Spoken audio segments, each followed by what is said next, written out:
What's up, heathens? I hope that you'll enjoy today's part of my conversation with Josh from Christian Sophistry. We're quickly going to talk about basically what it takes to scientifically validate Christianity, mainly, what are good arguments for creationism, what are good arguments against evolution, and what can we do to prove miracles or prove God's hand in the universe. So I hope you will join us for the whole thing, and I will see you after the discussion.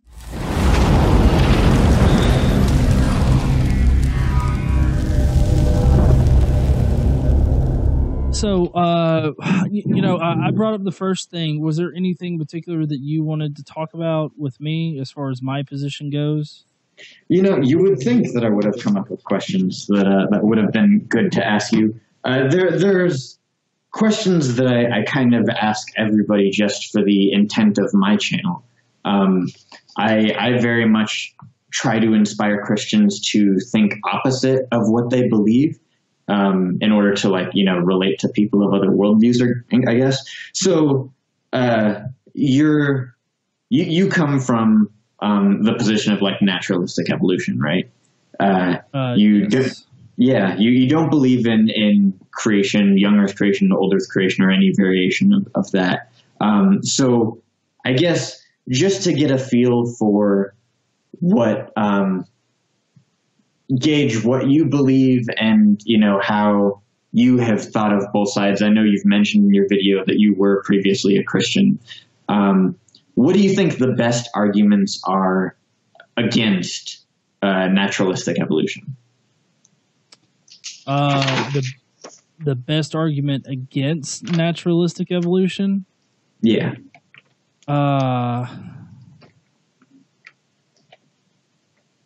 I mean, I honestly I can't tell you what the bet because any argument that I've heard has just been right out false. Right.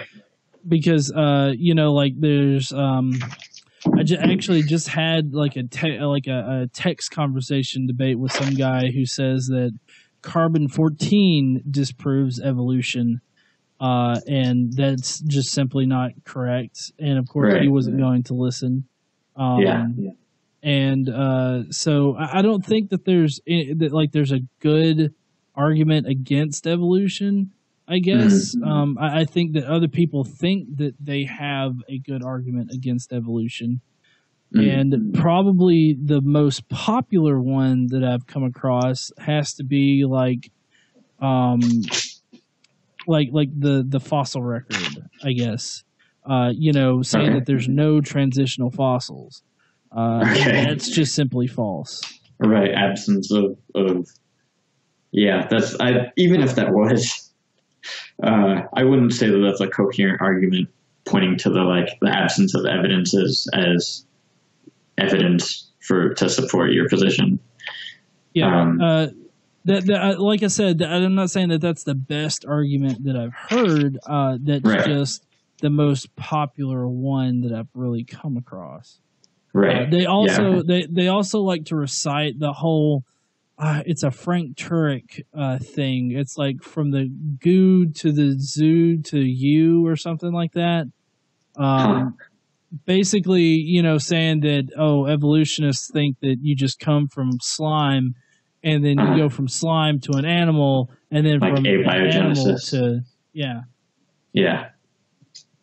Okay. So, and then I think my follow-up question to that is, I guess, switching the sides. What do you think the best argument is in favor of creationism?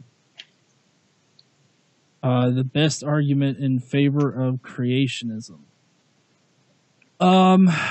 I guess the best argument for that would just have to be the faith aspect.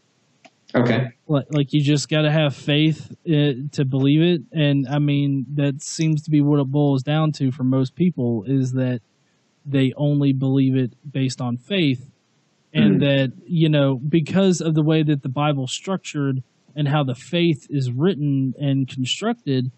It makes this this faith without evidence paramount, in the eyes of Christians. And, Right. Honestly, I think that that's foolish to, put faith above like evidence. Mhm. Like I have faith in some people. Mhm. But I mean, even then, that's based on some kind of foundation of trust, Mhm. or maybe me just going out on a limb with somebody or something like that. Like Mhm. I wouldn't say that kind of faith is the same kind of faith that is talked about in the Bible or that Christians vehemently profess. Okay, yeah. I think that could be a basis for like waterfall conversation coming from there. Would you consider yourself how would I word this question? Uh, there's a word for it, but for lack of the ability to come up with it, an evidentialist. Do you believe that like truth can only or should only come from evidence? Well, I think truth as we know it, as we can know it, I think can really only come from evidence. Having Okay. evidence of it, I think that there can be some kind of great overall truth that exists objectively outside of everything, but Mm-hmm. we can't necessarily know that objective truth. Like for instance, there's an objective truth as to whether or not Socrates was a real person. Mm-hmm. We only Yeah. know about Socrates through references of people that were taught by Socrates, and so we don't have any direct writings from him, signed by Right. him, or anything like that, or Polaroids. So we can only infer that Socrates actually lived. So Right. there's like layers to truth. I think that there's an overarching one that's true objectively, but then there's what we can know to be true, like in our own finite human minds. And so Mm-hmm. I think that takes evidence, and I think that it should take evidence for anybody to believe, anything in particular. Like, I think that it should take evidence to convince somebody that evolution is a real thing, and that evolution happens, and that there's no difference between macro and micro evolution. And So I think that would take evidence, but I think that it also takes evidence for I think it should take evidence for somebody to believe in an all powerful deity that Mm-hmm. sneezed life into some dirt and created humankind. Mm-hmm. I mean, if we postulate such a reality where such an all-powerful deity exists, where I mean, obviously you can't measure God in a test tube or something. If that were the case, how would we go about knowing God if it were true? Well, I mean, if God has like actual effects in reality, like a lot of Christians claim, then those should be measurable. You should be able to test those in reality. If God does have his hand in reality, then that kind of takes him out of the supernatural realm and puts him in the realm of the natural. Because if he can cross those boundaries, then at least at some point he is part of the natural world. So we would have to have the ability to test such things. Like, I know one of the things that a lot of people like to say that proves to them that not Jesus but God is real is the feeling that they get when they praise God or they worship God. But you see that scientifically and through the evidentiary method, I guess, we have evidence that is actual chemicals in the brain that stimulate certain, emotional responses to things. That's a really good explanation because it has, it can explain why Muslims feel the exact same thing. It can explain why Christians feel the same, as well as every other religion out there that felt the same kind of connection to their own particular God. Yeah, feelings is yeah. In any worldview, I think feelings probably isn't a good basis for standing on truth. I'd say that a lot of Christians they come from the position that the natural mechanisms put in place that were created by God and like that. I mean, so postulating both worldviews, like they can both be consistent.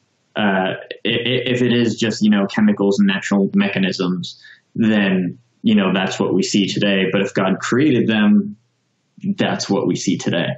So I guess my question would be, how do you link, like God's interaction with God? How do we know that, like, that's the case? You said that we should be able to see him interacting in some way in the natural world. Christians would say that, like, he created it and that is the interaction. But, like, assuming that it's true, if we, like, you give the theistic worldview some credibility, how do we recognize God in all that if it were true? Well, I think that what you would need to do in order to recognize God is to rule out natural processes, which I guess maybe seems a little counterintuitive because you just said that the natural processes are the evidence of God. But I think that if there's a natural explanation for things that happen in this world, then you cannot link that to a God if there's natural reasons for it. One way to connect some things that happen to a God are, of course, miracles. The miracles, happening whenever, wherever. But every miracle that has been brought up has actually been debunked with natural reasons. But I think that a legit 100% true miracle that actually goes outside of reality in order for it to happen, I think would be a good link, to suggest that, that there, not necessarily that there could be a God, but just that something, at that point, it would be supernatural because we wouldn't understand it. But you see, that's how supernatural things have always been. It's always been supernatural until science can explain it.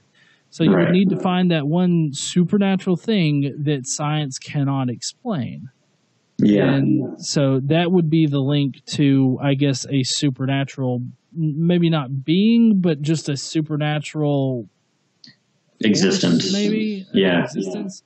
But I mean, like, for instance, there was, I believe it was in like Bangladesh or something like that. There was this miracle of a statue crying, and it was a statue of Mary, and it was supposedly crying. People would come in and collect the tears, and they would end up drinking the tears and all that other kind of stuff. But somebody else came in, did a little bit of research, and found out there was actually the septic tank that was on the roof of the building. Was dripping down and dripping on the statue. Gross. And then people were drinking the septic tank water. That's disgusting. Yeah. And to thank him for doing that, for debunking it, they ran the guy out of town. So, but I think that if you could find a legit, like, miracle, I think that would be a good starting place for it, but I don't think that would ultimately prove any kind of supernatural being, let alone, the God of the Bible. Yeah. So I think it would be a good start. Yeah, I think you and I would be on the same page. I think we would both agree that the assumption that not assumption, wrong word to use.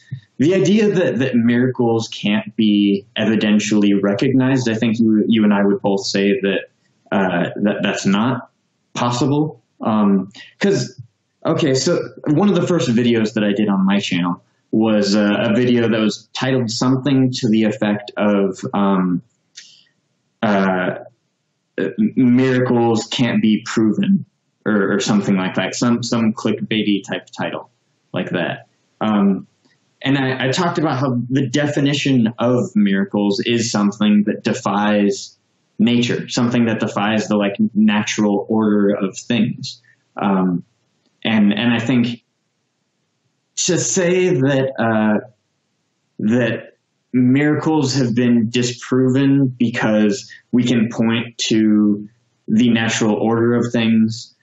Stop me if I'm mischaracterizing you, but to say that that miracles can't exist because the natural order of things oppose the idea of that happening, I think it is kind of circular if you're, recognizing the definition of miracles as something that defies nature in the first place. So we can't observe miracles. We don't know when they're going to happen. I think I would agree with you a lot of times that we see a lot of weird crap in the world that people claim as miracles, and it's just there's another rational cause for it, or in a lot of times like deception plays a part. I'm not disagreeing with you there, but how do we record and observe miracles? We can look at accounts in like the Bible of Jesus performing miracles, but if we look at the natural order of things and saying like that thing over there that doesn't happen in nature, so that could not have happened. It seems like an invalid way to criticize miracles, and the idea that they could or could not exist. So how would we, evaluate such a thing from a skeptical point of view? Yeah. Well, for one thing, I wouldn't say that miracles can't exist. I would leave myself open to miracles definitely, existing if we can prove it. But the problem that you run into there is that, every miracle that we've been able to reference, like with evidence and all that kind of stuff, they've all been proven to not be miracles. So, like, I would say that, like, the miracles of the Bible, considering, with Jesus's miracles mirroring and paralleling Elijah and Elisha and a bunch of the other prophets in the Old Testament, I don't think that would be a good source or whatnot to reference as miracles, because to me at least, they're obviously constructed from those accounts in the Old Testament.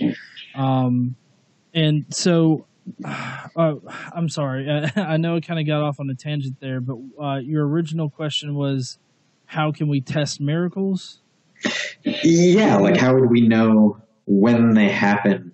How would we recognize them? Like we can't replicate them or record them. We can't really have evidence for miracles. So yeah, I don't know.